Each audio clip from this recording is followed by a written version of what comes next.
The gentlelady from Florida, Mrs. Salazar, for 5 minutes. Thank you. Welcome, Mr. Secretary. Wonderful to have you here. You know, I just want to make the observation of what a great republic we have.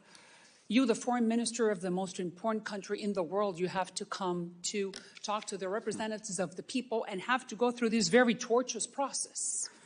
You know, and I'm sure that that is agony for you, but my constituents in Miami would love to have the foreign minister of Venezuela or Cuba, right, or Nicaragua, right in front of us, sitting in the same chair you are. So once again, thank you for being here, for your service. And long live the United States for that beautiful system. I just mentioned Cuba. A week ago, your State Department took Cuba out of a semi-blacklist for countries that support terrorism. Not the main one, but the second one. On Monday, Cuban officials were at the Miami International Airport that I represent reviewing how we do counterterrorism. Cuba? Those two facts are a clear indication, sir, that you have all the intentions in the world to take Cuba out of the list of terrorist countries, even though Cuba supports Hamas and harbors American fugitives. So my question is simple. Have you begun the 6 months process required by the export controls law to remove the island from the list? Very quickly, first, just to clear up a couple of things, if I can, but I will come to your question as quickly as I can. Yeah, but remember that my time is running, and I have 4 more countries. Okay. So tell me, did you start the process required by the export controls to remove Cuba? It's 6 months, and you need to start the process by July 21st. We have an annual requirement to review the not fully cooperating list. We did that, and there were changed circumstances, including the fact that Colombia was no longer seeking the extradition of the ELN members who were in Cuba. But that's a little excuse, sir. Cuba has fugitives from the United States. It supports, come on. They do, for sure. All right, but so then, but my question is, are you going to take them off the main blacklist, which is the terrorist list for sponsor of terrorism? In the near term, no, there's no intent to do that. But as necessary, we'll review, and we always have to. But you have to review up until July 21st, according to the law. Yeah. So are you planning to do that? I do not see anything happening by July 21st. So will you commit, like you did last year, and you fulfilled your promise not to remove it from the list this time from now until November 5th, the election time? Right now, and you commit to that? All I can tell you is that right now, in terms of July, that is July 21st. Yeah, July 21st. Colombia. Let's go to President Petro, who has threatened to change the Colombian constitution without going through the Colombian Congress, similar to what Hugo Chavez did 25 years ago. Last month, Petro broke relations with Israel, and you know that President Biden loves President Petro. And my question to you is this: if Petro dares to break the Colombian constitution, just like Chavez did, do you think that President Biden will change the perception he has on President Petro? I'm not going to comment on President Biden's will views. Will you change what you think of Colombia? Let's see what actions are taken. We look to see in any country, partner, ally, adversary. Mr. Secretary, President Petro has said that he is going to change the Constitution. He said it himself. I appreciate, but let's see what actions are taken. I don't want to engage in hypotheticals. And if he were to take that action of changing the Constitution and becoming another Chavez? I am not expert enough in Colombia's Constitution or its laws to know exactly what he is contemplating and what that would do or not do. Contemplating on perpetuating, of staying in power forever and ever, amen, just like Chavez did. That's what he's planning to do. Presumably, that would be something we would object to, but again, I don't want to get into a hypothetical because I just don't know the. But by your answer, you're giving him a green light to do that. You know that. Hardly. All right. Well, at least send the message that the United States is going to be very aware of what he's doing. Let's go to Venezuela. You know that Maduro will steal the presidential election July 28th, 2 months from now. He's going to steal it. You and I know it. I salute you and the White House for having reimposed oil sanctions under Maduro regime. We both want democracy in Venezuela. What can we do from this chair to help you, sir? I think actually doing what you've been doing, which is to keep the pressure on to make clear that the things that Venezuela and Maduro may want, they cannot and he cannot achieve absent actually moving down the path to free and fair elections and doing what's necessary. The unitary platform, as you know, reached an agreement with Maduro. We've looked to see whether that agreement's being implemented, and in critical aspects, it's not being implemented. Maduro is going like that on us. So let's go to Argentina. Javier Milei is the most pro-American president in the history of Argentina. he supports your agenda. Ukraine, Israel, anti-China, Venezuela, Cuba, Taiwan, open markets. I just sent to President Biden a letter asking for Argentina to be asked to be joined or to be put in the APEP. Would you consider putting them in that signature economic plan for Latin America? In short, yes. I was in Argentina just a couple of months ago with President Milei. I think Gentlelady's time is and we've We had need more Malays in Latin America, don't you think, sir? And I'm happy to look at your letter and certainly happy to consider that. Wonderful. The gentlelady's time's expired, and I know she's got other countries to get through, Mr. Secretary, so she's going to send you those in writing. Gentlelady yields back. I now recognize the gentlelady from California, Ms. Jacobs, for 5 minutes. Thank you. Thank you, Mr. Howell, and now recognize myself for 5 minutes of questioning. Well, I think that we agree on the end goal. So thank you. I like very much what you have been saying, so I just have a few questions here for you, and I'm going to start with Mr. Jacobstein. As you know, last month, Cuban regime officials were at the Miami airport inspecting something, a tour with TCA, and we just learned that last week, there was a second secret visit of 4 Cuban regime officials to the same airport, the Miami International Airport, but this time 4 agreements were signed with the United States government. What type of agreements are those? Do you have any idea, Mr. Jacobstein? Thank you very much for your question. So in terms of TSA, I would say TSA has coordinated with the Cuban Civil Aviation Authority and the Cuban Authority for Airport and Services for years on airport security measures and best practices, always in the U.S. interest. But signing agreements with the Cubans, do you think the Cubans ever, once they sign, they ever fulfill their promise? So I would just say in terms of the visit of the FAA, I don't want to speak on behalf of the Department of Transportation or the FAA. Yeah, but you're at the State Department. You know everything that the United States government is doing vis-a-vis Cuba. I would say the rationale for this visit is clear and very much in the U.S. national interest. We're interested in aviation it's clear. safety. You're going to tell me that the Cubans are going to help the Americans fight terrorism if they are in the list of terrorist states? So maybe, and maybe you can clarify this, I'm not sure why maybe you guys are trying to create a scenario where you can take Cuba off the list of terrorist countries. Do you think that's what you guys are doing? By granting by saying, you see the Cubans are here in Miami and they're signing agreements and they're going to help us fight terrorism. Tell me. Absolutely not.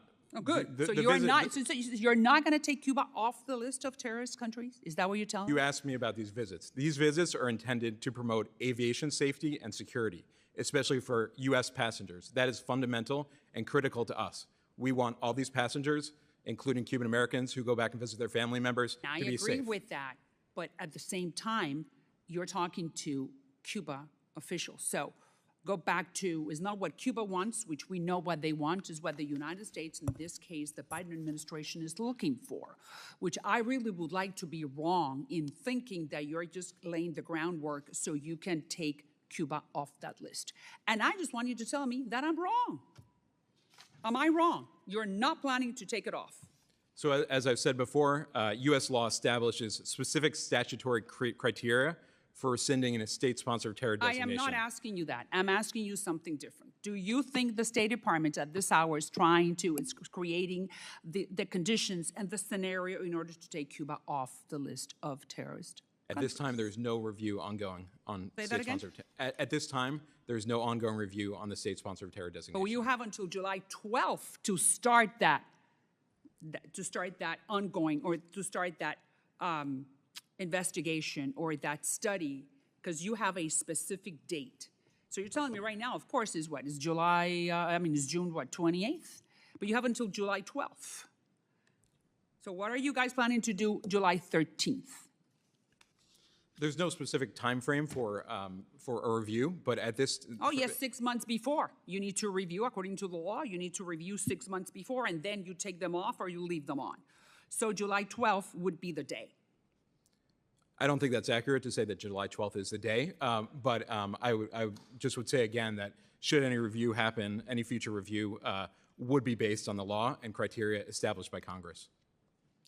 Can you just ask yes or no if you guys are thinking about taking Cuba off the list? And the only reason why I'm insisting on this is because if you were to do that, you're giving that cruel and despicable regime oxygen to do what you just said right now. 1,000 political prisoners are in jail just because they went out and they claim libertad. So can you tell me yes or no? Are you guys thinking about taking Cuba off the list or not? I would just say again, any review of Cuba's status on the SST, should one happen, would be based on the law and the criteria established by Congress. That means yes, you are thinking about doing it. It does not. And that is very bad. But we will talk about it further. Now, but I want to congratulate you at the same time because there's a new application on your phone called which I'm not going to say it, but it's very good. And there's good news for the Cubans because now, for what I hear coming from the Biden administration, you're going to have an app that the Cubans are going to be able to use. And then when a TETSA shuts down, then this app is going to allow the Cubans to connect to another form of internet. And that's great. So, en español, para los cubanos, no están solos. Aquí en el Congreso estamos haciendo todo lo posible para que haya una aplicación en el teléfono y que se puedan conectar en el internet cuando el TETSA tumba la señal. Do you know anything about that? I'm not tracking this specific issue, but happy to discuss our efforts. But you just said it right now that you wanted digital. You said digital connectivity. That's number one, and Mr. Howell said it too. If you give connectivity to the Cubans, you're giving them the possibility of them demonstrating in the streets of Havana, and everyone will see them, even though they're being beaten by the regime. That's great. Connectivity, that's all we need. Do you agree? Yes, the administration supports the Cubans' people access to an open, interoperable, secure, and reliable internet. U.S. regulations already allow for certain activities to support the Cuban people's access to information on the internet, and the actions announced by OFAC, by the Treasury Department, on May 28th, including supporting greater access to U.S. internet services, applications, e-commerce platform that builds on that support. And then on top of that, I would say our programs through the Bureau of Democracy, Human Rights, and Labor, they increase Cubans' on-island ability to access information and to communicate freely and securely using digital security best practices and censorship circumvention tools. So this is very much at the top of our mind. Good. And we're going to work with it because I'm just saying it to you and to the Cuban people who are watching this hearing that there's hope coming. And I don't want to extend my time too much, and I don't want to fatigue my colleagues' patience. Just one more, Honduras. The State Department was supposed to give Congress a report on democracy in Honduras. It was due last week. What happened? I will follow up on the status of the report as soon as I'm back. All right, but why haven't you finished it? Sometimes these reports lag in time for a number of reasons, but I don't have anything further than that, Well, but happy to provide you're not that. giving me, but I'm giving, unfortunately, Madam President Xiomara Castro, I'm giving her an F on the report because democracy is not being protected in Honduras, and I'm going to give you two examples. Madam President just honored Nicolás Maduro, the highest honor of Hondurans can give. How embarrassing for the Hondurans, the Francisco Morazán medal to Nicolás Maduro, really. And Madam President is China's best friend in the region. And not only that, she has established colectivos, Chavez style. You know what those are? That she forms sort of a paramilitary, a group of people with guns so they can go and attack the police. So in my book, she gets an F. What do you say about that? Thank you very much. So our goal— I'm sure she thanks you too. Our goal through the root causes strategy in Central America is to focus on promoting democracy, prosperity, But talk security. to me about Honduras specifically. How do you view what she's doing? Specifically in Honduras, there are a number of areas in which we cooperate on migration management, on investment facilitation. We recently signed a memorandum of understanding on gender-based violence. Yes, there are challenges as well. And for example, just last fall, there were violent attacks on members of Congress during the selection process for the Attorney General.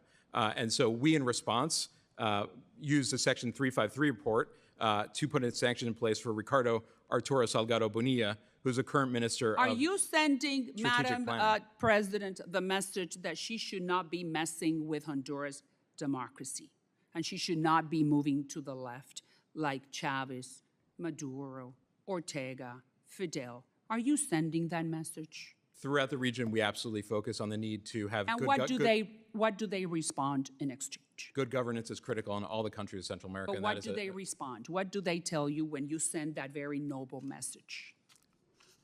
We have countless conversations. I won't get into the internal diplomatic conversations, but this is something that's top of mind, along with our focus on shared economic prosperity, anti-corruption, migration management, Of course. and a host of issues. Finally, another 30 seconds, Nicaragua. As you said, Rosario and Daniel, they have a big piñata.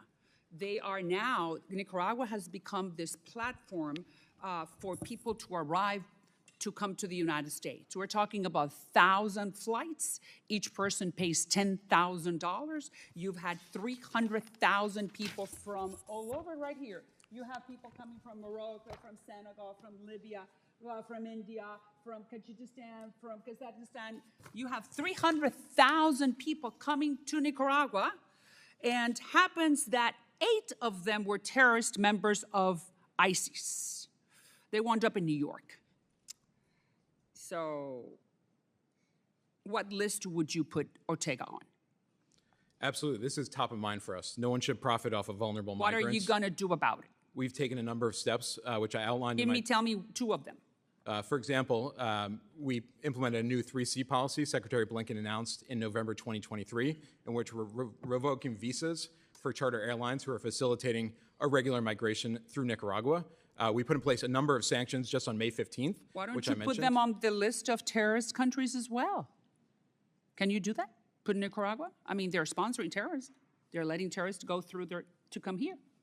Happy we to do take that? back your recommendation. I would say that Now, we've don't you taken a think number of... would you agree with that? We've taken a number of very robust steps to deal with the irregular migration challenge, and you've seen a reduction in the charter flights. It's still a huge challenge, and I'm working very closely, in particular with commercial airlines, the International Air Transport Association, on the margins, the Los Angeles Declaration ministerial meeting that Secretary Blinken attended in Guatemala put out a robust statement on the work they're doing. So we're working both inside of Nicaragua and outside of Nicaragua to address this critical challenge. Thank you for your efforts. I yield back. And sorry, I appreciate your patience. Ranking member, now Representative Castro. Thank you, Chairwoman. I recognize the ranking member for 5 or more minutes. Thank you. Gentleman's time has expired. With that, we'll go to the gentlelady from Florida, Representative Salazar, recognized for 5 minutes. Thank you, Mr. Chairman, and thank you to you, Administrator Guzman, for being here with us. And last time we spoke was at your office in December, where we went to your office to review and to visit the headquarters. So thank you very much for having us there and showing us around. I just want to concentrate on something major, which is that most federal government agencies like the SBA are required to have an annual independent audit, just like publicly traded businesses do so in the private sector, right? And this past year, the SBA retained a very major, important consulting firm by the name of KPMG. Highly respected, widely trusted, so we are in good hands.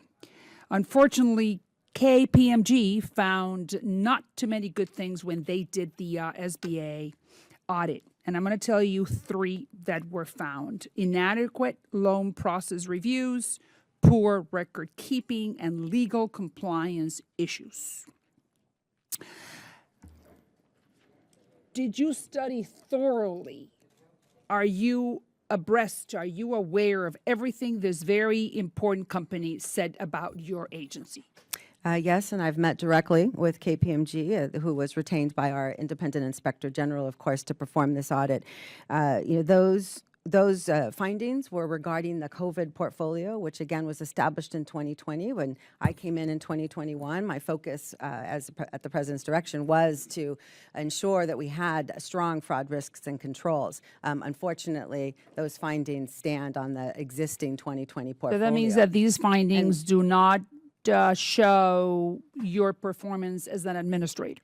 No, you because have no responsibility for what the findings found. I take responsibility for SBA's programs. All right, and so they're right operations there. since So which one of the 2021, and findings? But wait, you've been there for 3 years.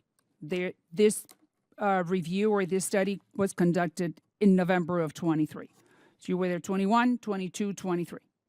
Which one of these findings is the most damaging to you as an administrator? You got to own something. I view all of the findings, well, they are on the COVID pandemic programs. Okay. The COVID idle PPP, obviously, that were established without controls. We instituted guardrails, and you'll note in the KPMG audit, they recognize our progress against all of these. My team has been working very diligently to ensure that we're implementing strong controls and also situate the SBA. Yeah, so but you that know, when we'll you never tell me, get this problem again. yeah, I've done it. I mean, just give it to me in one soundbite. You were there for 3 years. They came in November 23. They're saying that things are not the way they're supposed to be. So where does your responsibility fall? And my responsibility lies in fixing the problems that were established when the COVID pandemic programs were established in 2020. And that is what we've been doing. And we've been making incredible progress as KPMG, the IG, the GAO will all testify. Wait. Don't. The IG has said that we missed $20 billion. I'm sorry, $200 billion. So I'm just trying to understand your leadership. How good has it been or not for the agency based on this report by these independent people? The But $200 billion. I don't hear where do you own responsibility? I own responsibility in the reforms that we've implemented that have stopped and thwarted over $500 billion, 21 million attempted frauds, attempts against the agency in these COVID programs. Did you fire and I own anybody? The responsibility. Did you fire anybody? Inadequate loan process, poor record keeping, legal compliance issues.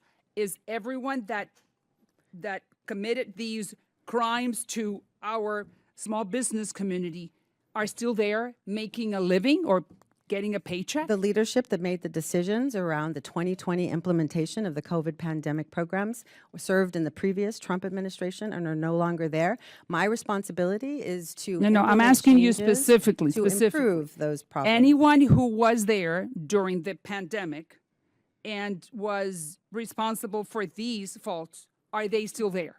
The Yes responsibility or no? is with the leadership, and the leadership. You are leadership, but you just told me that you came after pandemic. I'm responsible for fixing the programs, not for creating the control issues that were established in 2020. However, I take responsibility for correcting them, which I've done. Is anyone responsible? Anyone has lost their job because of their lack of good leadership? The 2020 Trump administration, people who made the decisions are no longer there at the agency. I yield back. Thank you. Gentlelady's time has expired. To you, Mr. Howell, thank you for your statement. Thank you very much for being here. And then I now recognize myself for 5 minutes of question. Well, I think that after having heard 3 of you, we're all on the same page. We agree that Maduro stole the elections. You guys have, you gentlemen have said that severe and unprecedented repression, minors 10 times higher than before the elections, the detentions that the CNE guy or that gentleman that now is in hiding said that Maduro did not win, inhumane conditions to minors. The CNE is not publishing the voting tallies. So we all agree. So my question this to you, to Mr. Sullivan, is what? On September 1st, 33 days after Maduro did everything that you guys described, the United States renewed the license for Chevron to operate in Venezuela. If you don't have money, you do not have money to grease the repressive apparatus or the police state. Why did you do that? Why the State Department renewed that license? Specific, general, individual. We don't need to go into the words. I just want to know, why did you do that? And do not tell me that Treasury told you, because state dictates and Treasury follows. Thanks for the question, Chairwoman Salazar. As you know, decisions about sanctions are made with interagency consultation. They are taken. The sanctions are administered by the Treasury Department, and they make the announcements on them. State tells Treasury what to do. Do not try to fool me, Mr. Sullivan. We know that the State Department is the one that dictates foreign policy. And if the State Department did not want Chevron and Repsol and the others to have a general or individual or specific whatever type of license, Treasury would have not granted it. Am I correct? We continue to review our sanctions policy. Yes or no? Why did you, the State Department, renew the license for Chevron, our company, 33 days after Maduro did everything you guys described? There has to be a reason.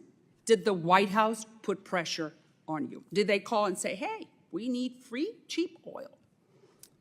Well, as I mentioned, Chairwoman Salazar, Yes, sir. The U.S. government coordinates on these issues. Treasury administers the licenses, and we continue to review our sanctions policy with respect to Venezuela with a view to advancing our overall objectives of promoting, in this case, a democratic transition. How can you promote a democratic transition if we have agreed that Maduro stole the election? And all we're doing is helping him stay in power and creating another migrant crisis, because the other gentleman, Mr. Roy, just said it. We're talking about 4 million Venezuelans have said publicly that they're going to leave if Maduro stays, because there's no food, because there are no jobs, because they're repressive apparatus. So again, explain to me how come you decided to not only give to Chevron,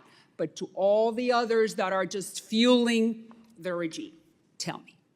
So since the election, as you've seen, the U.S. has been very active with our international partners in developing concerted international pressure in favor of transparency, publication of the You are not answering my question, Mr. Sullivan. Why did you renew the oil licenses for Chevron? Why?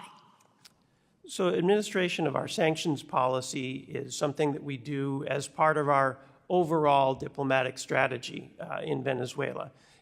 And we continue to review that policy, trying to choose targeted actions that will best contribute to our overall efforts to create conditions for the Venezuelan people to be respected. I understand, but you sponsored the Barbados Accords. And the Accords said that you were going to lift sanctions, meaning the State Department, the United States of America was going to lift sanctions if Maduro played by the rules that he signed in Barbados. Maduro, to just explain, did not play, not even by one of the rules. So then why did you give the ability for them to continue making money? So I think you know, Chairwoman, that we, about a week ago, announced additional individual sanctions to hold accountable some of the key officials that were involved with the electoral manipulation that we're talking about, as well as some of the brutal repression that we've detailed in our testimony. That was a way in which we are beginning to hold accountable those associated with Maduro who have been most responsible. And that is fantastic. Those people then cannot leave Venezuela and go to Disney World or go to Broadway or enjoy the fruits of what they stole. I got it, but I'm talking about our oil companies. And not only ours, but you're not answering my question. So I'm going to go to the next one. 50 companies have applied for a Venezuelan oil license. 50. Shell from Netherlands. Did you grant a license? Yes or no? To Shell. I would refer you to OFAC and the Department of Treasury with respect to decisions on Treasury individual... follows state. Did you advise Treasury, yes or no, on Shell? And, I'm going to make it easy for you. Shell, ONGC Videsh from India, Amos Global from the United States, Kirui Petroleum from Chinese. Because the thing is that the the international community, since they don't want to have a problem with the United States, they come to the United States government and says, hey, could I do business with Venezuela? You will not be upset if I do, right? So that's why we have to grant licenses to other people who are not Americans. So I'm asking again, Chevron and the rest, 50 companies, how many licenses have you granted? And the only reason why I'm doing this is because if you grant a license, Maduro has money and he can beat Maria Corina's supporters on the streets and rape the people in jail. You understand that, right? Money means repression. No money means less repression. Am I right? What am I saying? Where am I wrong? Where do you think I'm wrong?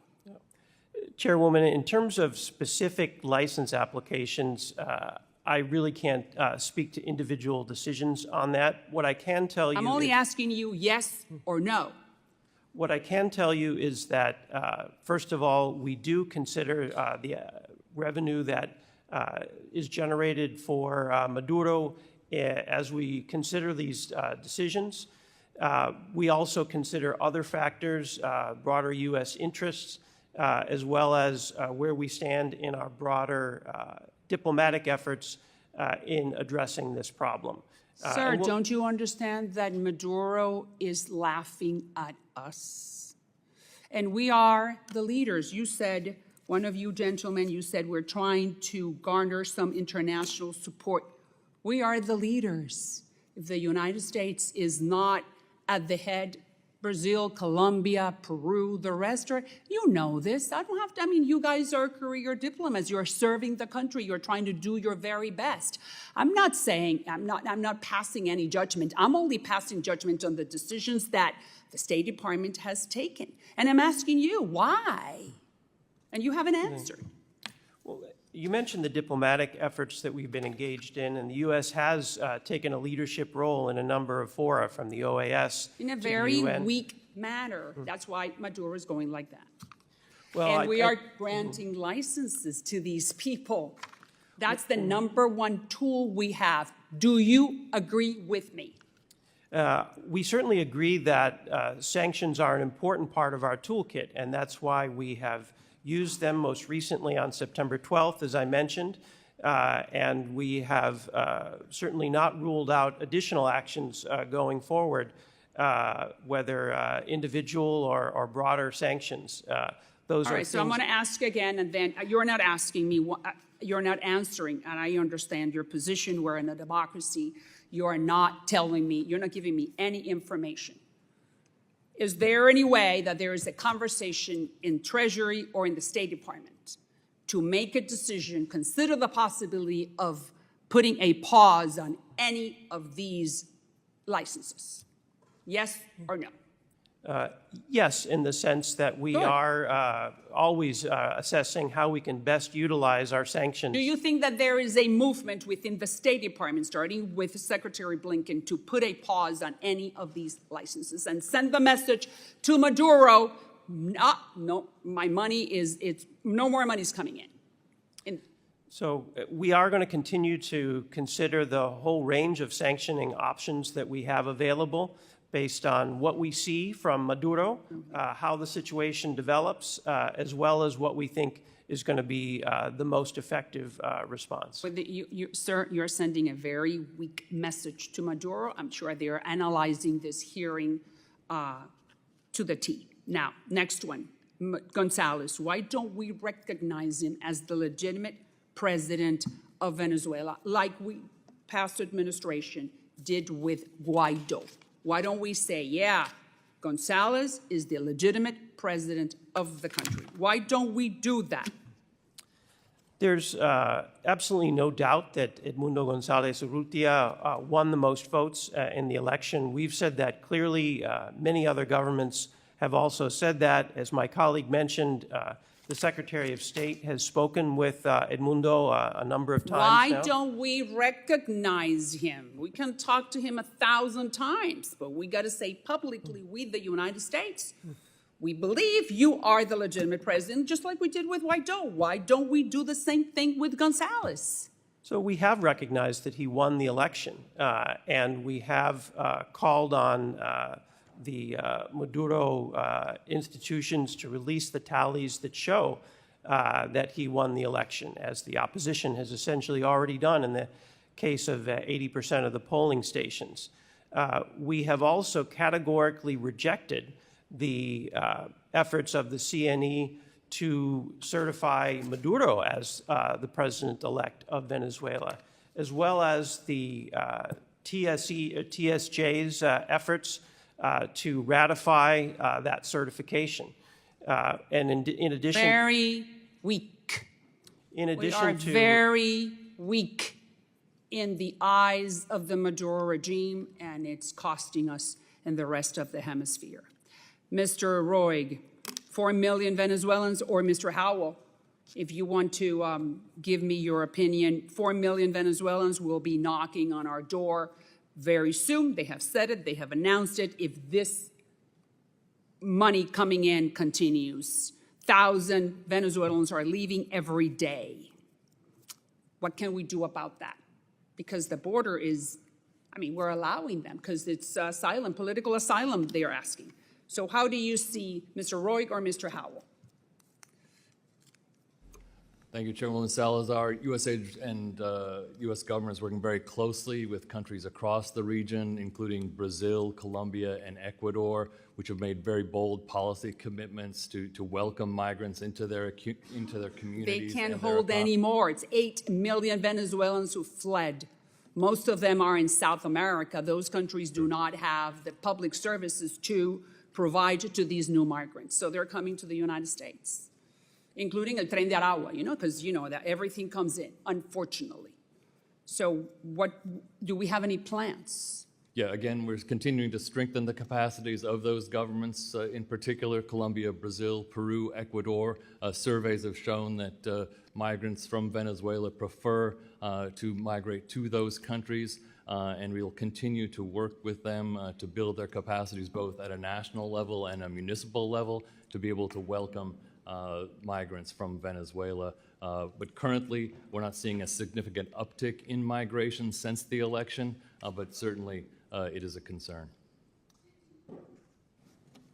Thank you.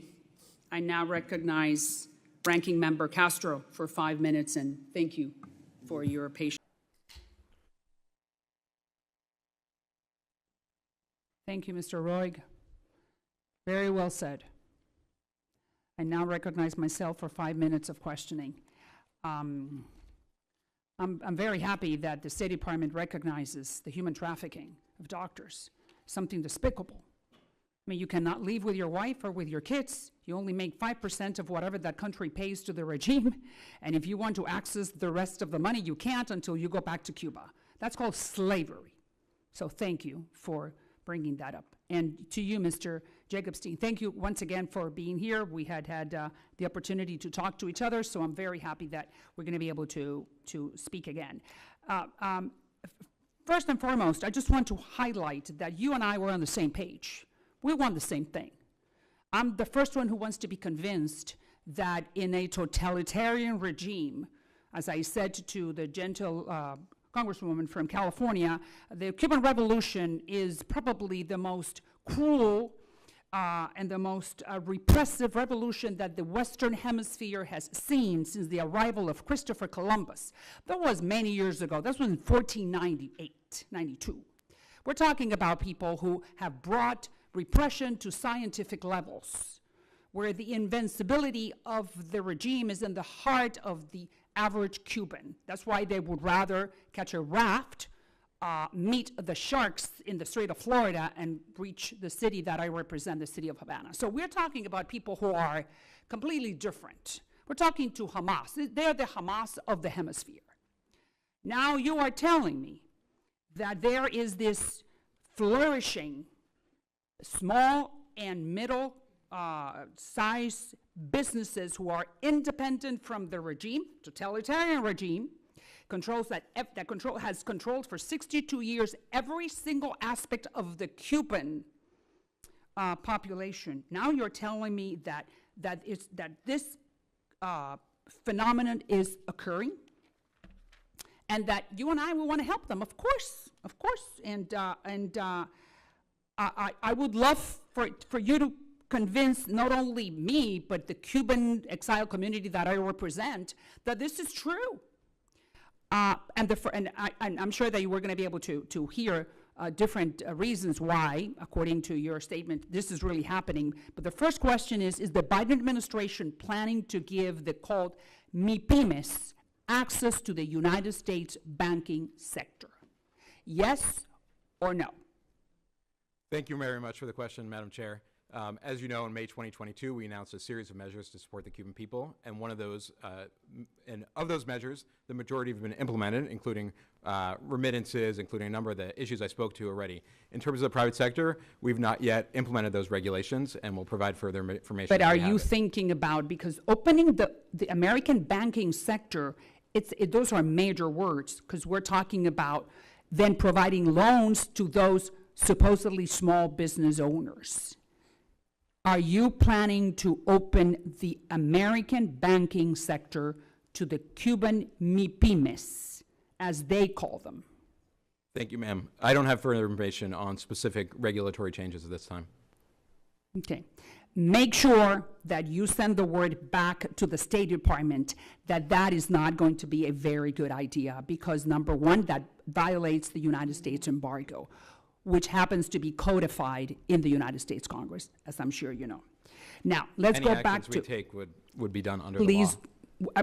Yes, that's exactly what I want to hear, that whatever measures or regulations you're trying to implement are going to follow the United States law, meaning the United States embargo, or the United States embargo against the island of Cuba, unfortunately, because the real embargo is against the regime.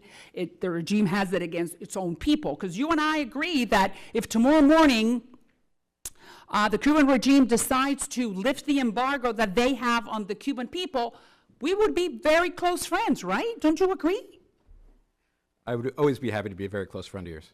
No, not of me, of the Cuban people. Well, thank you. I mean, I'm not sure about me, but I'm irrelevant. The United States would be a very close friend of the Cuban people if the Cuban regime decides tomorrow morning to lift the embargo they have on their people. Absolutely. We've continually focused on holding the regime accountable and supporting the Cuban people. That's our focus. Okay, so then now with the MIPYMES, how do you know that these are not just fronts, or most of them? We're talking about 9,000 of them. Supposedly they're hiring 250,000 people, Cubans. How do you know that this is not a facade? Thank you, ma'am. I know there's been much debate in the press and social media about the true measure of independence of Cuba's private sector. Our assessment is that there's a range of actors working in the Cuban economy. And some would like to speak in absolutes here. We don't think it's about absolutes, that either the Cuban economy is completely free and independent, or it is still 100% dominated by the government of Cuba and its cronies. Our embassy's assessment speaks to a more nuanced approach here, and our approach, therefore, must be more nuanced as well. And so what you're trying to tell me is that you're willing, as long as you're helping some Cubans who have some independence from the regime, it's inevitable that you would have to help some of the kids of the dirigentes. No, I'm not saying that. Well, so then what are you saying? I spoke with Cuban independent entrepreneurs this week. I have many times in the past. These are people who are as far as possible from the Cuban regime. These are individuals suffering under the economic mismanagement of the regime. These are individuals who are making very tough economic choices. They told me, you don't understand. As a private sector, we have it worse here in Cuba than any private sector in the world. They're struggling because of economic mismanagement. And so I hear it, but once again, I say that's in the hands of the regime. They could lessen those hardships in a minute. Now, let me just give you an example. I called a friend that I have in Havana, and she said, look, La Panadería La Antilla, that is in Calzado del Cerro 1571, used to belong or provide bread, to El Ministerio del Interior. They closed, and 2 weeks after, they reopened as a MIPYME, right there. Then how can you make sure that you're not going to be helping those people who are the oppressors? Because I'm sure you don't want to be helping the oppressors, or you want to be help the oppressed. Tell me. Thank you. Our embassy staff in Havana regularly engages with entrepreneurs and often visits their place of business. and they hold ongoing conversations with these individuals. So any derogatory information received on entrepreneur is reviewed carefully and shared as appropriate within the interagency. And we'd welcome any information you'd like to share with us. And I'm sure that I'm going to be feeding you a lot of it. Now, the imports, you know that there's something called GAESA, which is this institution, it belongs to the military, that controls every money that flows in and out of Cuba. So how is the Biden administration going to help just the Cuban people without going through GAESA, which is the one that controls the flows of dollars? How do you do that? Thank you. This is a complicated situation. It's very tough, and we don't speak in absolutes here. We need nuance if we really want to focus on... Speak nuanced means that you do have to be sleeping with the devil. Is that what you're telling me? Speaking nuanced. No, I think it means that if we're supporting the Cuban people, we have to work within the system that exists. This is difficult. We wish it didn't. As I said, the private sector is suffering. They admit that, and we're looking for all means possible to support that Cuban sector as the humanitarian crisis on the island deepens and as outmigration continues. Unfortunately, you have to deal with a regime, and you know it. Now, there's another one called Guajirito that has $15 million in exports. Could you imagine a regular Cuban having $15 million in exports? Wow, that's great. Who is Guajirito? I mean, who do you think they are? Because they are being showcased by the Cuban regime. Do you think that the average Cuban could have an enterprise that exports $50 million? Absolutely not. And these businesses tend to be extremely small. Okay. All right, they tend to tell me. Yeah, ma'am, these businesses tend to be extremely small, suffering. These are individuals who told me... The real ones, you mean? They're real, the ones that are not enchufados with the regime. Yeah, the independent entrepreneurs are about 1/3 of the economy, 10,000 small, medium-sized enterprises. Right. I will just ask you one more question, and then I will recognize my fellow members of the subcommittee. On November 20th of 2023, the United States Embassy in Havana hosted a concert for hip-hop artist who happens to be a convicted felon called Big Fredia. And on June, you showed a movie, Changing the Game, which is about biological men competing in women's sports. What does that have to do with advancing the freedom in Cuba? So the U.S. Embassy in Havana, through our public diplomacy section, we engage in a wide range of activities to advance U.S. foreign policy goals in Cuba, including respect for human rights.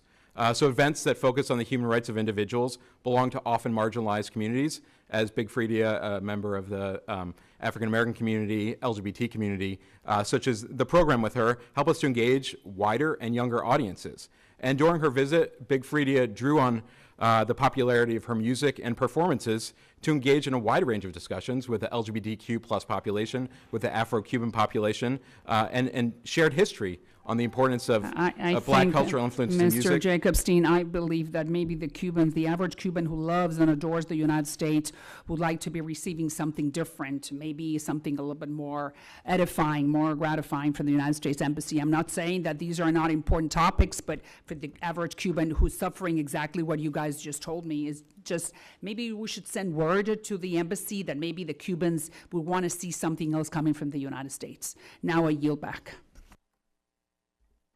Democratic and prosperous hemisphere. I look forward to your questions.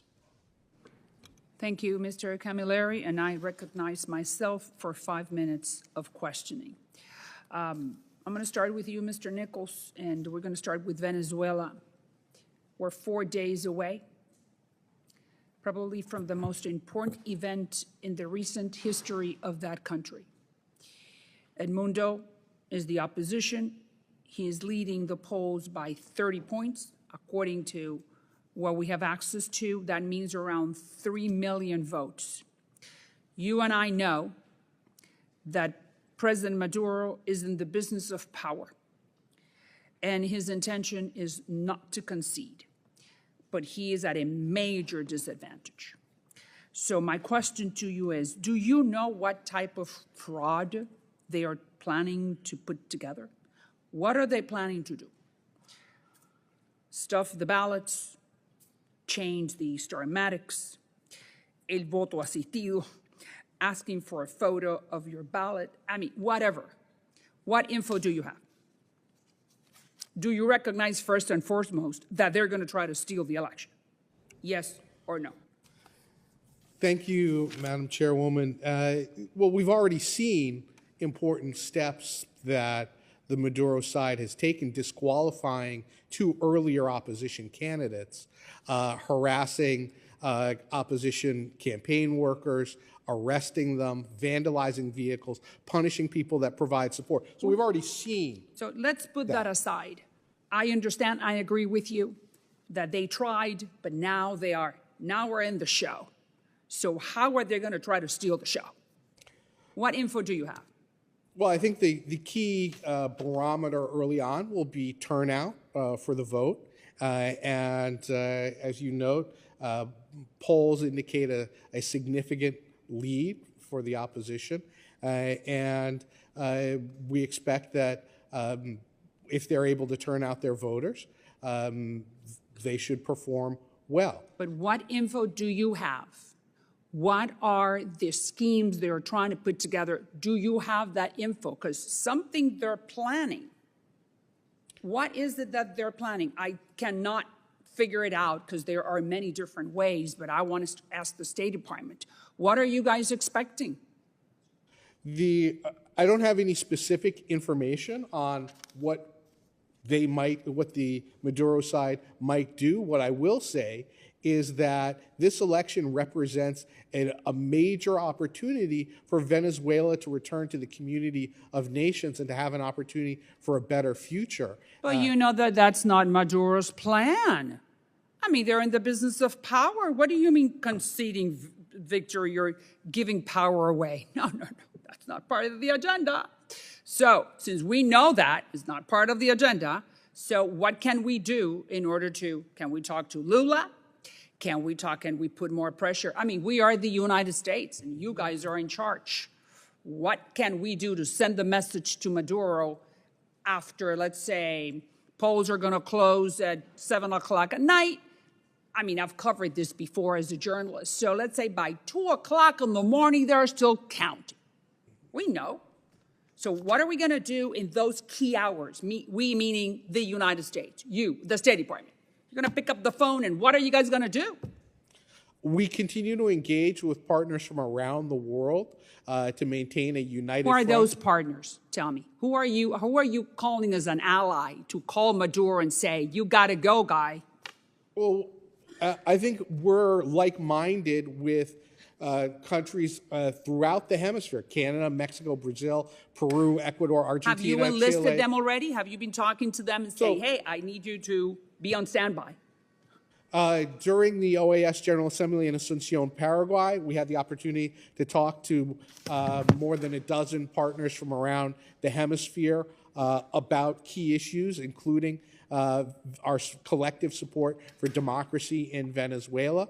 Secretary Blinken engaged the dozen colleagues during the ministerial meeting of America's Partnership for Economic Prosperity. Mr. Nichols, I understand everything you've told me, and I'm on your side. I just want to hear something more forceful, that we, the United States, in this magnificent moment of biblical proportions for the history of the Venezuelans, that we are going to be a little bit more forceful. But I hear what you're telling me.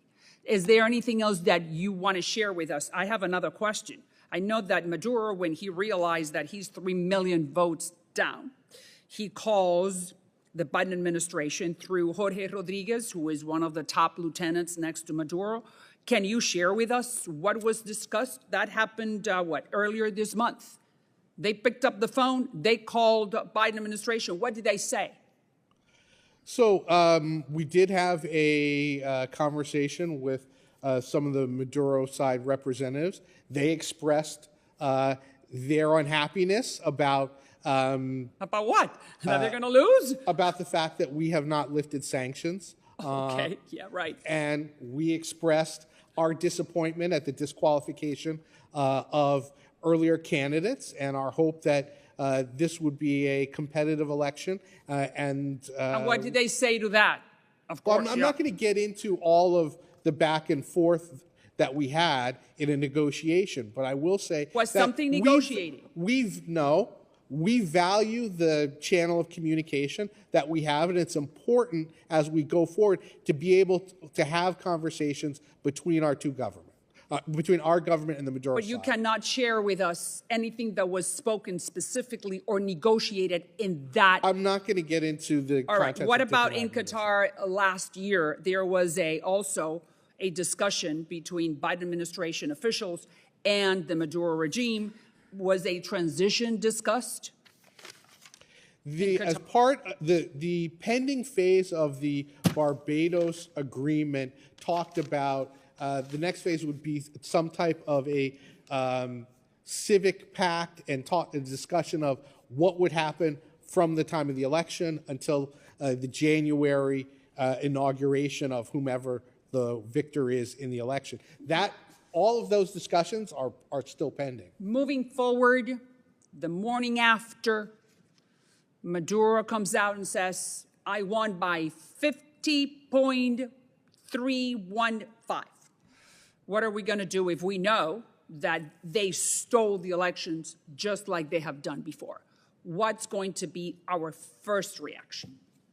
Well, under Venezuelan electoral law, their electoral council has until the following day to announce the results, and then August 2nd, they're supposed to publish detailed results. There'll be international observers on the ground. There'll be thousands of domestic poll watchers from the opposition as well as from parties that support the Maduro side.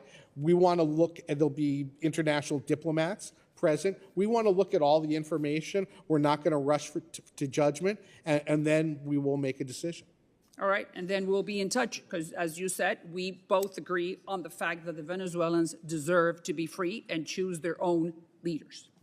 Now, I just want to have a little bit more time. After that, we have to, well, I'm trying to be courteous to my fellow members of the committee. All right, Vice President Kamala has been in charge of the border.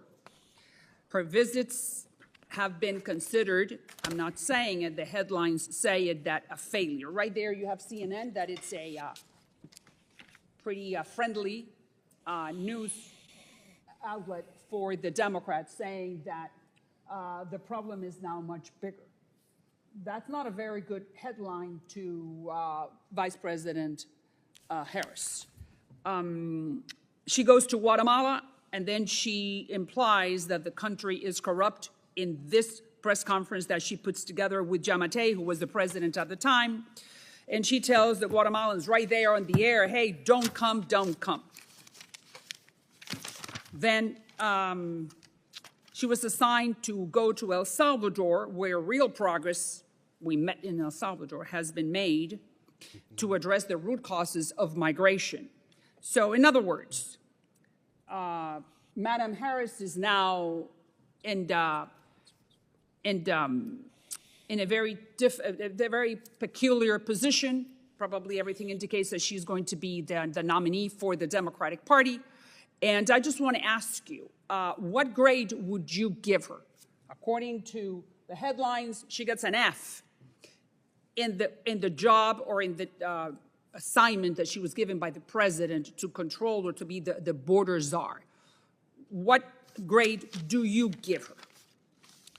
So Vice President Harris launched the U.S. root causes strategy to tackle the drivers of irregular migration by improving conditions in El Salvador, Guatemala, and Honduras so people do not feel compelled to leave their homes.